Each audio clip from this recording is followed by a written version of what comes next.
ఉదయమున నీవు ఎవ్వరినీ కలుసుకొనక ముందు ప్రభువును కలుసుకో. నీవు ఎవ్వరినీ చూడకముందు ప్రభువును చూడు. నీవు ఎవ్వరితో మాట్లాడకముందు ప్రభువుతో మాట్లాడు. నీవు దేనిని వెదకకముందు ఆయన రాజ్యమును నీతిని వెదకు.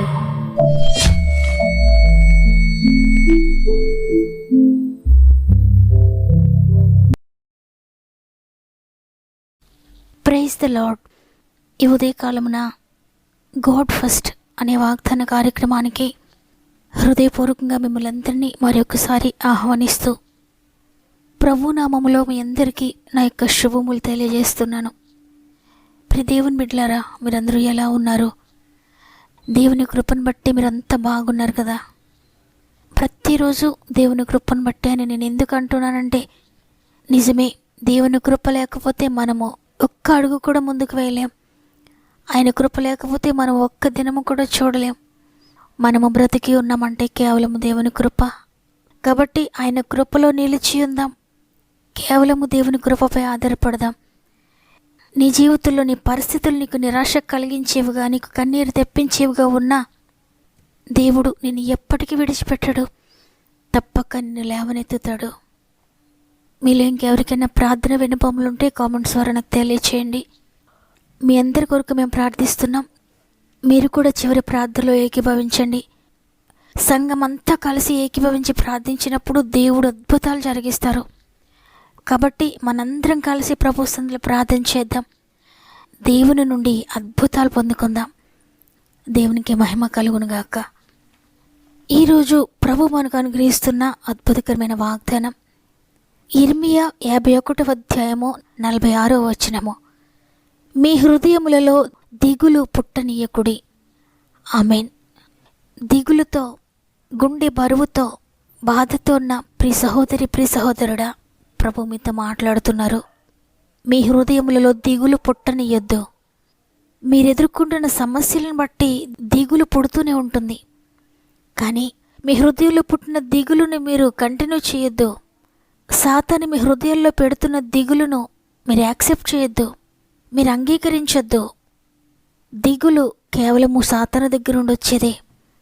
సాతాను పుట్టిస్తున్న దిగులును మీరు ఎంత మాత్రము కూడా అంగీకరించకుండా, నేను దిగులు పడాల్సిన అవసరం లేదు, సృష్టికర్తని నమ్ముకొని ఉన్నాను, నా ప్రభువు నాకు సహాయకుడిగా ఉన్నాడు, 600 అయినా 106 అయినా ఆయన నాకు సహాయం చేస్తాడు, కాబట్టి నేను దిగులు పడనని శత్రువుని ఎదిరించండి. అది వేసి అగ్ని బాణములో త్రిప్పికొట్టండి దేవుని వాక్కు ద్వారా. ఒకవేళ నీ హృదయంలో దిగులు పుడుతూ ఉంటే, ఇంతవరకు దేవుడు నీ జీవితంలో ఎన్ని అద్భుతాలు చేశారో, ఆయన ఏ విధంగా నిన్ను అనేక విషయాల నుండి దాటించారో, ఎంతగా నిన్ను ప్రేమించారో, ఎంతగా నిన్ను కరుణించారో, ఎంతగా నిన్ను క్షమించారో, దేవుని ఎరుగక దేవునికి దూరంగా జీవిస్తున్న నిన్ను ఎంతో ప్రేమించి తన రక్షణ భాగ్యాన్ని నీకిచ్చి తన బిడ్డగా చేసుకొని ప్రతిరోజు, ప్రతి నిమిషము, ప్రతి సెకండు కూడా నిన్ను ఇంతవరకు నడిపించిన స్థితిని ఒకసారి గుర్తు చేసుకొని, నా జీవితంలో అనేక కార్యములు ఇంతవరకు చేశారు, మీరు చేసిన పలానా కార్యమును బట్టి నీకు వందనాలు, మీరు చేసిన ఆ అద్భుతాన్ని బట్టి వందనాలు, మీరు నన్ను విడిపించినందుకు వందనాలు, మరి ముఖ్యంగా మీరు నాకు రక్షణ భాగ్యం ఇచ్చారు తండ్రి, దానిని బట్టి నీకు స్తుతులయ్యా.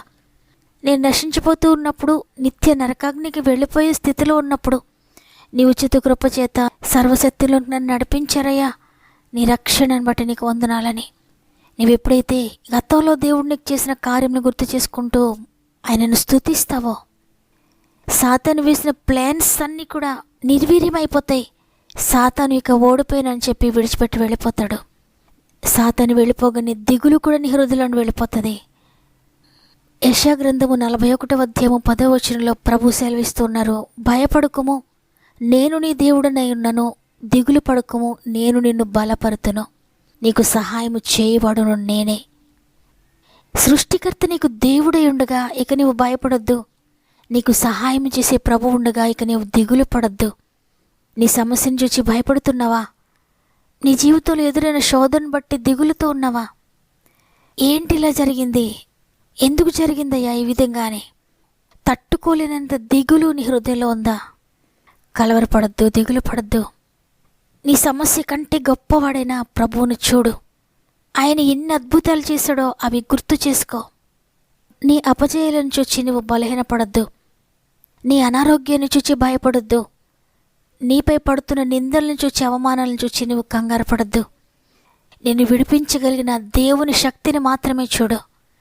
దిగులు కలిగినప్పుడు దేవుని వాక్య ఖడ్గముతో సాతాన్ని ఎదిరించు. వాగ్దానాలు ఎత్తిపట్టి సాతాన్ని ఎదిరించండి. తప్పకుండా మీరు జయం పొందుకుంటారు. మీ హృదయంలో ఉన్న దిగులు తొలగిపోతుంది. గొప్ప నెమ్మది, గొప్ప సంతోషాన్ని మీరు పొందుకుంటారు. అందువల్ల ఈరోజు ఈ మాటలు వింటున్న ప్రియ దేవుని బిడ్డలారా, ఒకవేళ సాతాను మీ జీవితంలో దిగులు పుట్టిస్తూ ఉందేమో, కలవరం పుట్టిస్తూ ఉందేమో.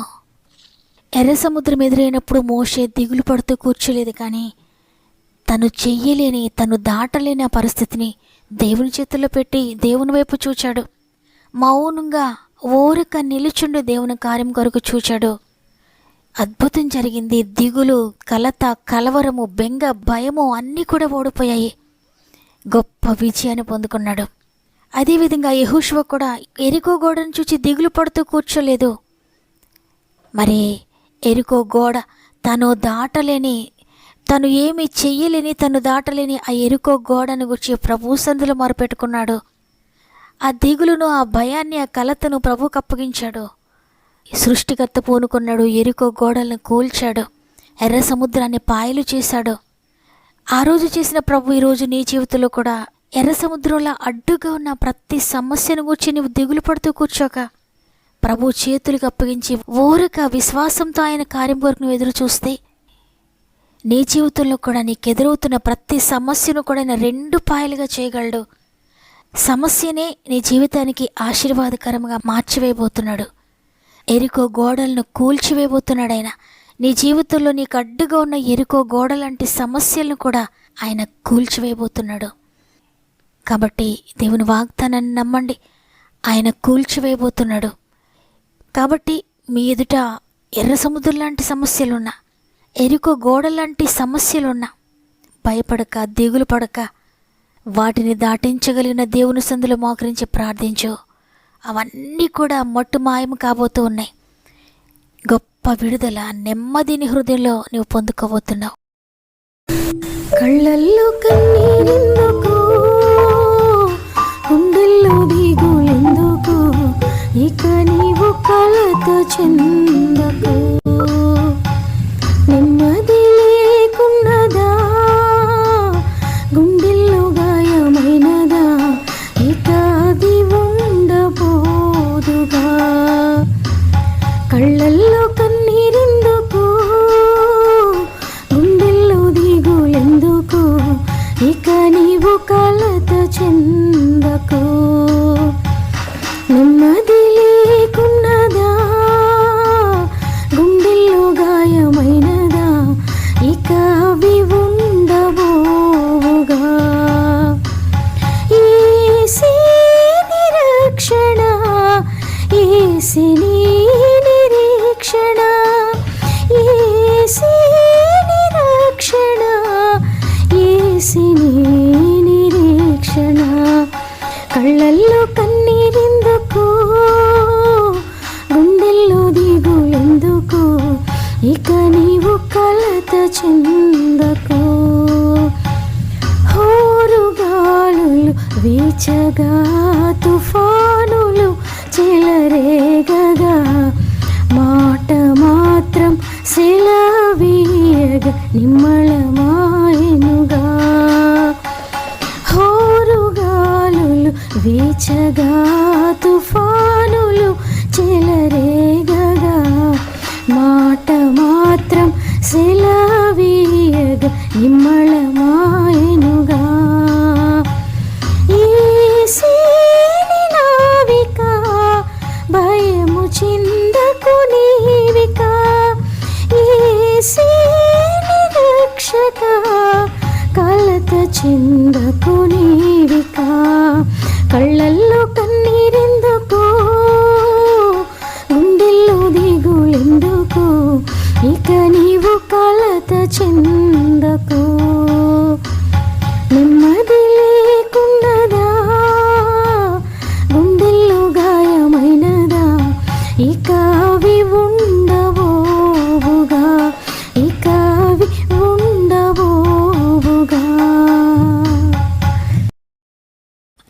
నమ్మిన వారందరూ ఒక్క నిమిషం మోకరిస్తారా?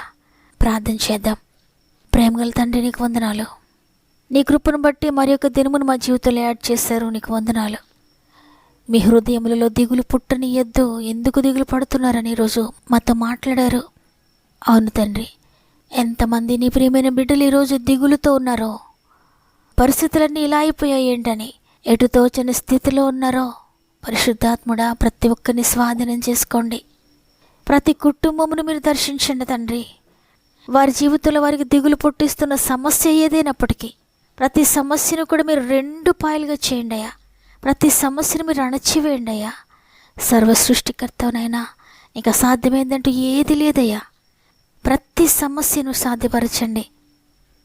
ప్రత్యేకంగా అనేక మంది బిడ్డలు వారి ప్రార్థన విన్నపం మాకు తెలియజేస్తున్నారు. ప్రతి ఒక్కొక్కరిని జ్ఞాపకం చేసుకోండి తండ్రి. వారి అవసరత ఏదైనా, వారి ప్రార్థన విన్నపం ఏదైనా, వారి సమస్య ఏదైనా, కన్నిటికి కారణమైనవి పరిస్థితులు ఏవైనా, ప్రేమించిన వారి ద్వారానే వారికి గాయములు కలిగిన విడిచిపెట్టే దేవుడు కాదయ్యా. నిన్ను విడువను ఎడబాయనని సెలవిచ్చావు తండ్రి. పర్వతములు తొలగిపోయిన, మెట్టలు తత్తరిలిన నా కృప నిన్ను విడిచిపోదని వాగ్దానం చేశారు తండ్రి. ఎవరిని విడిచిపెట్టవు నాయనా. త్వరపడి కార్యములు జరిగించండి. ఆర్థికంగా, శారీరకంగా, మానసికంగా కూడా మీరు బలపరచండి. ఆత్మీయంగా బలపరచండి అయ్యా. ఆర్థిక పరిస్థితుల్లో నష్టపోయిన వారందరినీ తిరిగి రెస్టోర్ చేయండి. ఎగ్జామ్స్ రాస్తున్న బిడ్డలందరికీ మీరు తోడై ఉండండి. మంచి రిజల్ట్స్ చూడడానికి సహాయం చేయండి. ఈ సమాజంలో అవమానాల, నిందలతో ఎంతమంది నలిగిపోతున్నారో పరిశుద్ధాత్ముడా ప్రతి ఒక్కరిని లేవనెత్తండి. అనారోగ్యంతో ఉన్న వారిని లేవనెత్తండి తండ్రి. కోర్టు బంధకాల్లో ఉన్న వారికి అద్భుతకరమైన విడుదల దయచేయండి. ఉద్యోగ బంధకాలను తెంచివేయండి తండ్రి. ప్రమోషన్స్ దయచేయండి, ట్రాన్స్ఫర్స్ దయచేయండి. వ్యాపార బంధకాలను విడిపించి అభివృద్ధి చేయండి. చేతి పనులన్నిటిలో మీరు తోడుగా ఉండండి. ప్రతి గర్భమును తాకండి తండ్రి. నీ శక్తితో అద్భుతాలు చేయండి. గర్భంతోనే బిడ్డలకు కూడా మీరు 9 నెలలు తోడుగా ఉండి ఆరోగ్యకరమైన బిడ్డలు మీరు దయచేయండి తండ్రి. సేఫ్ డెలివరీస్ దయచేయండి. గృహాలు కట్టుకుంటున్న వారందరికీ మీరు తోడండి తండ్రి. ఆగిపోయిన ప్రతి గృహమును తిరిగి ప్రారంభించండి. ఆశ్చర్యకరంగా మీరు కంప్లీట్ చేస్తున్నారని నమ్ముతున్నాను. సాతాను బంధకాలను విడిపించండి. ఈరోజు పుట్టినరోజులు, పెండ్లి రోజులు జరుపుకున్న వారందరికీ కూడా చేతులు పెడుతున్నాను తండ్రి. ఈ సంవత్సరం అంతా తోడుగా ఉండండి. ఈ దినం ప్రారంభిస్తుండగా మా ఆత్మీయ కుటుంబానికి తోడుగా ఉండి వారు వెళ్ళే ప్రతి స్థలములో కూడా నేను అద్భుతకరంగా ప్రతి మార్గమును తెరిచి నీ దూతలను తోడుగా ఉంచి ముందుకు నడిపిస్తారని యేసయ్య పరిశుద్ధమైన నామములో అడిగి వేడుకుంటున్నాను తండ్రి. ఆమేన్. నీ జీవితంలో ఎన్నో కోల్పోయిన స్థితిలో నీవు ఉండి దిగులు పడుతున్నావా? కోల్పోయిన ప్రతి దాన్ని కూడా దేవుడు తిరిగి రెస్టోర్ చేయబోతున్నాడు ప్రియ దేవుని బిడ్డ. తిరిగి రెస్టోర్ చేయబోతున్నాడు ప్రియ దేవుని బిడ్డ. భయపడద్దు. గుండె బరువును ఆయన తేలిక చేయబోతున్నాడు. నమ్మిన వారందరూ కూడా విశ్వాసంతో ఆమెను కామెంట్ చేయండి. లైక్ చేయడం, షేర్ చేయడం మర్చిపోకండి. దేవుడు మిమ్ములను, మీ కుటుంబాలను దీవించి ఆశీర్వదించునుగాక. దేవుని చిత్తమైతే తిరిగి రేపు అందరం కలిసి ఆయనను స్తుతిందాం. అంతవరకు ప్రభు మీకు, మీ కుటుంబాలకు తోడేండు నడిపించునుగాక. God bless you.